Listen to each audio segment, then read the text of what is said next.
Recording already? Oh my God, I have to mind myself. Morning.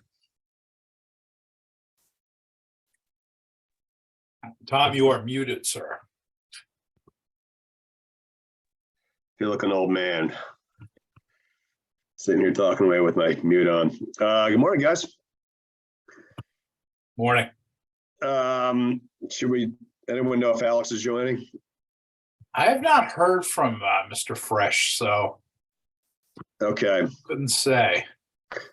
Well, I thought it just occurred to me, I was going to circulate, I've been making some more revisions to the draft. It's just occurring to me that it probably doesn't make sense. Maybe you guys have already, ahead of me on this, but I sort of feel like it doesn't make sense for us to keep having meetings with incremental drafts of the report, because I think we've already talked about the contents of the report. So I think really the next step should be just me, I've started taking the laboring oar to drafting what we've all talked about and putting it into the document. So I'm sort of thinking I should just focus on getting that as near to completion as I can. And then once I get it to that point, circulate it to all you guys, and then we can have a meeting to go over it and refine it and comment on it. I think it just doesn't make any sense to keep calling you guys into a meeting to talk about incremental drafts. So if you guys think that makes sense, I was going to make this pretty short. What are your thoughts on that, Jesse? You disagree? Well, I hadn't seen the most recent draft since I had sent over the paragraphs relating to elderly and adaptive reuse, right? Which I didn't see how that was integrated into the working draft yet. Whether or not that requires a meeting, I'm not sure. I think it would be a good idea for us to meet like in 30 days. I mean, we really want to get this wrapped up. Yeah, no, I know. It's really on me. It's on me to get we talk. I mean, I don't think there's really much anything new to talk about amongst the four of us in terms of what's going in here. It's really just a matter of taking the things we've talked about and getting them into the document and then talking about that point. So why don't I do that, Jesse? Why don't I at least circulate the draft? I incorporated your sections on adaptive reuse. I made some tweaks to it because I took a look at that adaptive reuse section as well. Particularly in connection, Andrew Pfaff, who he was a member of this and very smart guy, and I think he's been watching at least the last meeting, and he sent me an email on the adaptive reuse and said, "Hey, I have an idea for different ways you might be able to do this." One idea he said is to subdivide, look at subdividing the property into different lots and putting, a single family house and accessory apartment on each lot, which, if you take, 3 acres and divide that into 6 half-acre lots with 2 units on each lot, that would give you 12 units. It's not quite that simple. So I just went back and looked at it harder on that. I don't think it's quite that simple because the school building itself would need to be,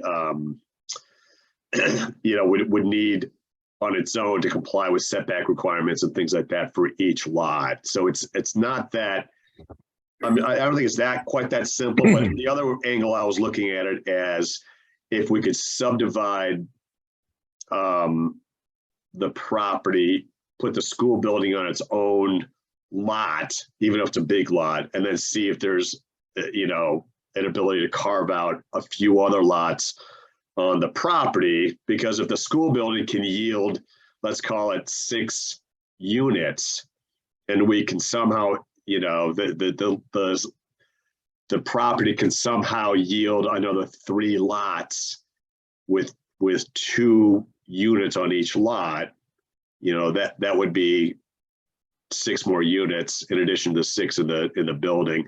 And I'm not sure if that quite works either, because Jesse, when I went back and looked at the adaptive reuse bylaw, there is a provision in there that says if you want to do the adaptive reuse of an historical building, you can't do anything else with the site. So I the implication seems to be that they don't want you doing anything else with the site that the school building's on. So I'm not sure if even that would fly.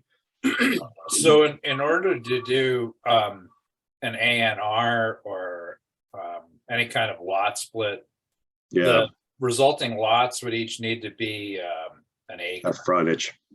Oh, really? Is that right? 1 acre minimum in that zoning district? Sorry, it's 125 feet of frontage. That's the other problem. So they'd have to, if they were going to carve out lots in the back, they would need a subdivision road. Yeah, I confused myself. So I was thinking like a true subdivision is an acre per lot. An ANR is 125 feet of frontage per lot. Does that make sense?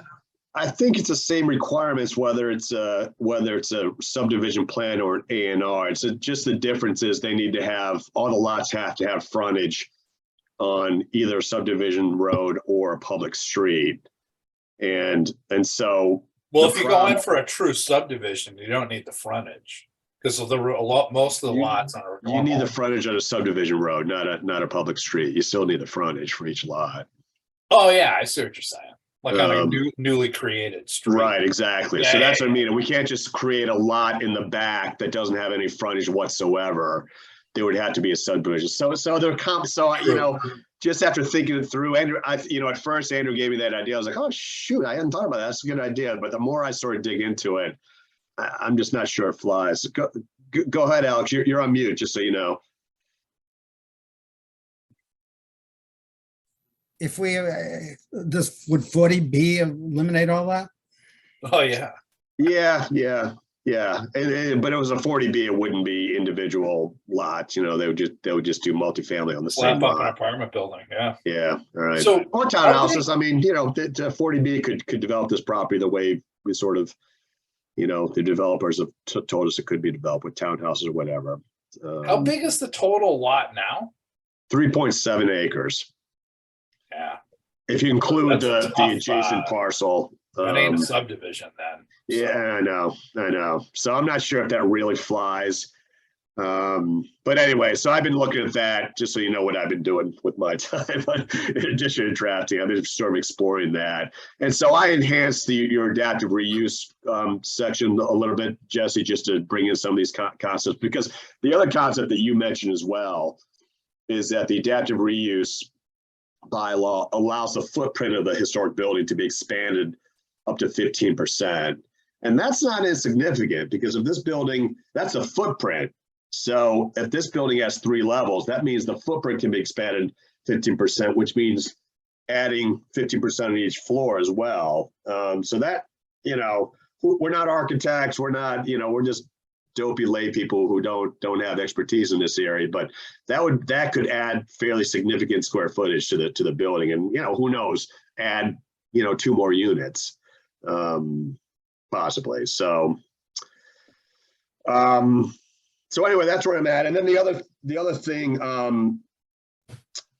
I wanted to ask Joe, and I'm sorry, Jesse, I don't want to switch. I just don't want to keep you guys too long on this stuff, because I sort of think that we should have a more involved meeting once I'm able to get the document to the place where I think it makes sense to review. But any other thoughts on the adaptive reuse, Jesse? Or no, sir. Okay, Joe. The other thing I wanted to, I've been getting into the, the programs that are available, and I went back and looked at some of the grids, and some of those spreadsheets that I went, but that was a pretty good spreadsheet that you gave us early on.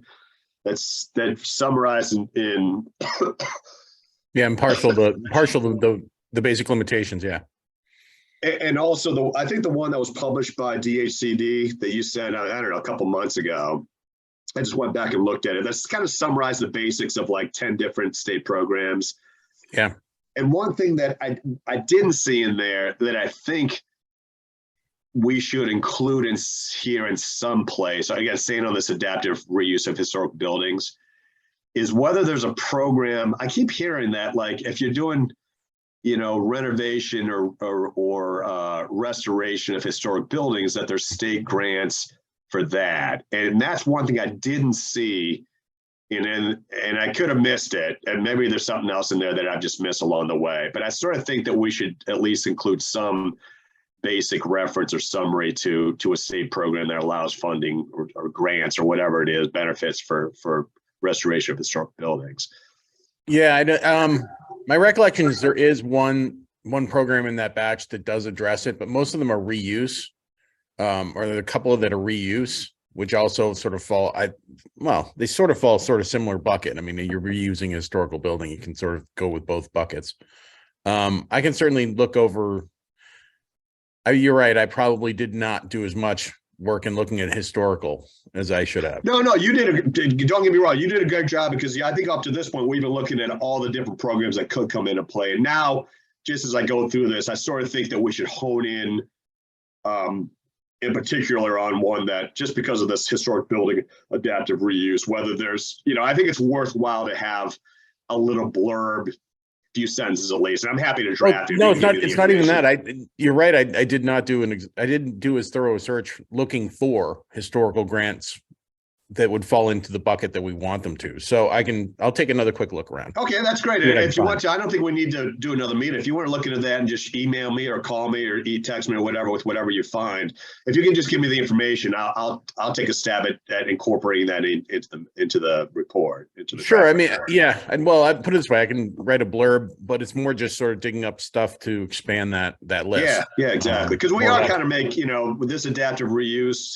that's a pretty significant point of this. If they keep the building, that's really going to come into play. The adaptive reuse bylaw is going to come into play, and whatever funding mechanism might be available would definitely come into play. Yeah, I mean, it's not that. Put it this way, I mean, depending on how you want to change, what I wrote to send you, it does, when it talks about types of grants, it does talk about taking historical and other types of grants and putting them together. So yeah, depending on how much you want to reformat and rewrite what I sent, it sort of does address that fact. Just adding more programs to sort of the list. Yeah, I mean, the way I see it is, you've given a pretty good list of 10 or 12 different programs that I envision us attaching that spreadsheet as an exhibit to the report. And then, we sort of in our blurb refer to them generally. Hey, here's, attaches a bunch of programs that could come into play. I just sort of envision that it may be worth having a little blurb specifically, Yeah, it's an elephant in the room. That building is so kind of germane to this site and this school building. Yeah, no argument. That building is the elephant on the property. If you're not paying attention. Yeah, well, it's either going to be, if that's the direction they go, then this whole adaptive reuse will be really, will be the core of all the zoning and all the funding mechanisms. Well, and I think, as you were just saying, I mean, if you subdivide, even if you subdivide the property, say have one half with the school building, one half with the other, the school building could be used for something completely different as well. And the grant process might work for some of those as well. Those options. Right. I mean, obviously we want the school building, we don't want, but our charge is to, have the school building converted to housing for to affordable housing. So that's what we'll sort of focus on is the potential adaptive reuse. Jesse's the one that came up with the analysis that the adaptive reuse could be used to convert the building to condos or apartments. So that's our sort of end to. No, I fully understand. I'm just saying it all can be useful. Yeah, absolutely. So I don't think there's any point in keeping you guys. I think I'll just it's on me. I know it's, I'm just going to try to crank out as much as I can in the next couple of weeks and get you guys a draft that we can then all review and chew on and then get that together and refine it and, with a view towards getting it over the finish line and wrapping up our business, if that makes sense. Jess, you're on mute. Tom, There was an email from the clerk's office that I I know. received for some reason. I think they're mixed up about The well, minutes. whatever. It's the October 6 minutes that the clerk's office was looking for. I think those are mine that I just never submitted. You know, I'll Well, submit them today. I'm pretty sure in the minutes from the November meeting that Joe did, we did vote on and accepted the October 6th. I know. It's just a matter of me like putting it into an email and sending them to the clerk's office saying, here they are. These are the Okay. approved minutes. And for what it's worth, I don't know if anybody else had a chance to review. Nice job, Joe, on those minutes. I reviewed the minutes from the November meeting. Those are the ones that Joe just circulated, right? I took a look at that too. And that's the other point of business. I think we need to approve those. Here, So I will move. I just need to get the date correct. Sorry. Here we go. So the motion is to accept the minutes from the November 16th meeting of this committee as written.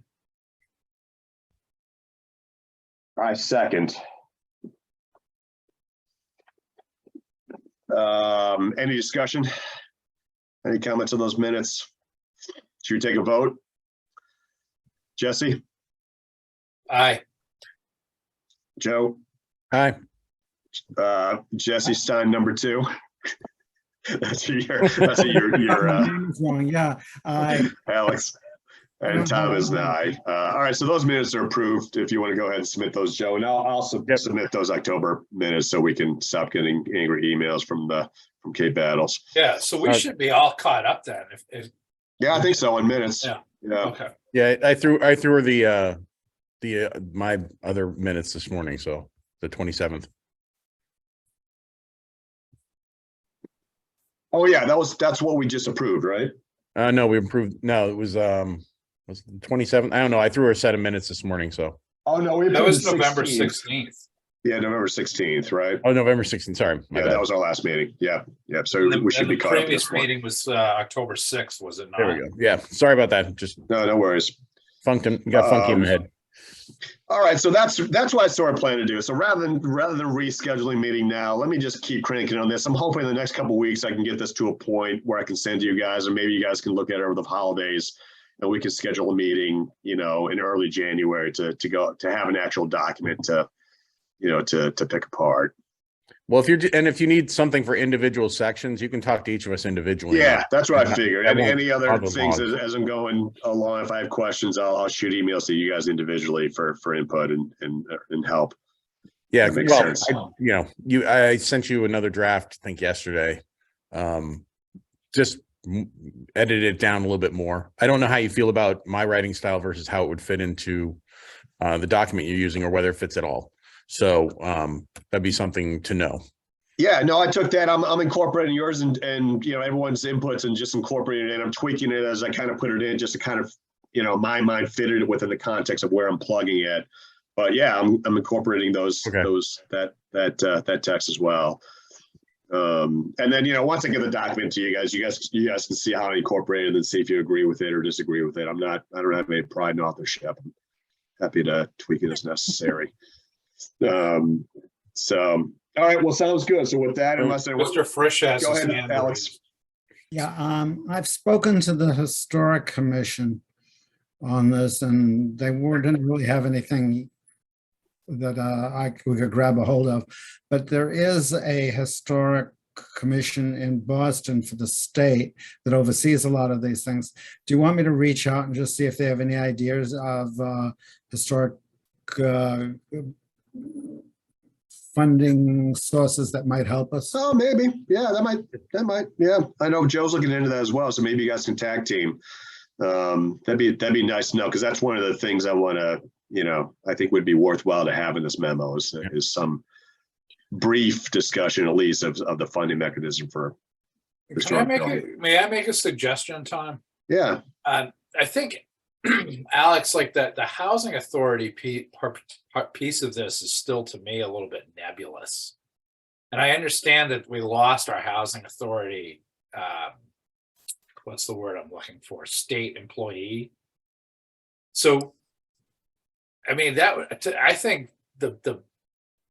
what we could really use is some concrete, some sort of answer from the housing authority as to what their appetite is for managing this property. Lynn was, Wow. yeah, Lynn, and I don't mean to interrupt, but Lynn was interested in it, but she's gone, as you pointed out, the manager.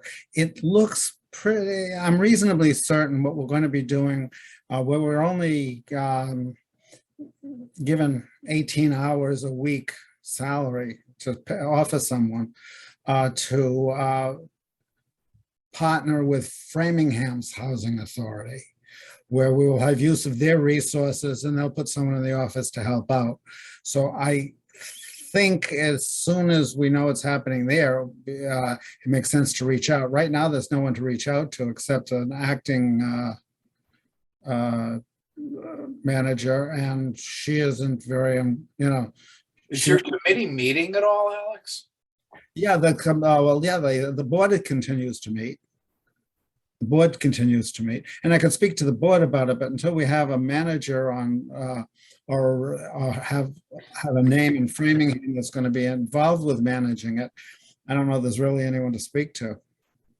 And, it just means to me, I think, for purposes of this report, we're going to have, Joe's got some text on this and his chart that I'm trying to incorporate it in about the pros and cons between the town developing and, taking the lead on the development versus a private developer.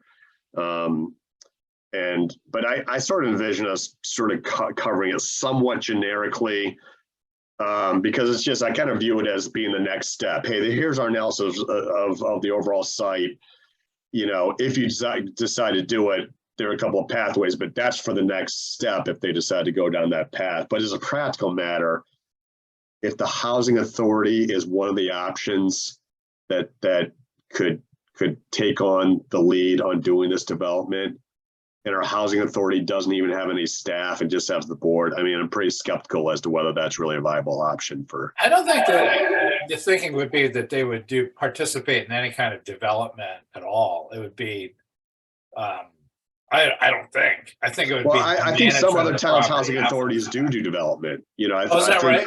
Yeah, they do, but they have, some bigger towns have housing authorities with staff that can take it on and hire contractors and do procurement and do all that side. We're just dinky Southborough. I don't really think we have those resources to do it. That's one of the reasons we might be partnering with Framingham. Right, but we're going to depend on someone from Framingham spending half the time in Framingham and half the time in Southborough and then taking on this project and doing it. I'm skeptical as to whether that's really viable. One question, just to clarify for me, I understand there's a difference between affordable housing for people under $80,000, earning under $80,000 a year or something like that, I think. And that's, I think, what we're dealing with. Then there's the senior housing where 15% may be disabled and the rest are going to be over some age. Do we want to does it help us at all if we get into the older population for that kind of affordable housing? Because right now we're just dealing with people under $80,000 a year.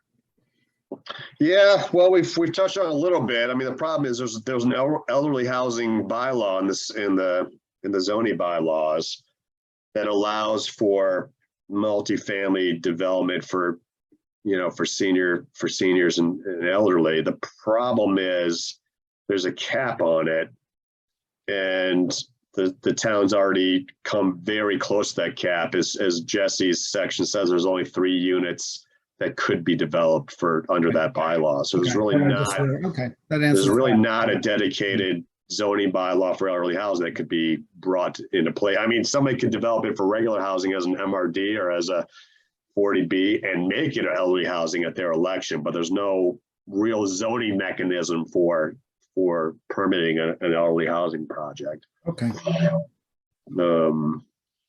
Which is sort of one of the subtexts of our zoning section of this memo, of this report. All right, well, any other thoughts before we adjourn? I'll make the motion to adjourn. Should we sign a next meeting date? No, well, I was thinking, oh, you logged on late, Alex. I was saying at the beginning before you logged on, I sort of think it does make sense for us to keep meeting with incrementally progressive versions of this memo. I think I'm just going to take it on myself to just bang it out, everything we've been talking about, and try to get it into the draft. And then once I have it in there, which I'm going to try to get done in the next couple of weeks, then circulate to you guys and then schedule a meeting afterwards for the purpose of going over that document. So I'm sort of thinking we don't schedule anything right now and wait until the document's ready for our collective review, if you think that makes sense. Yep. All right, well, I'll second the motion to adjourn. Any opposition?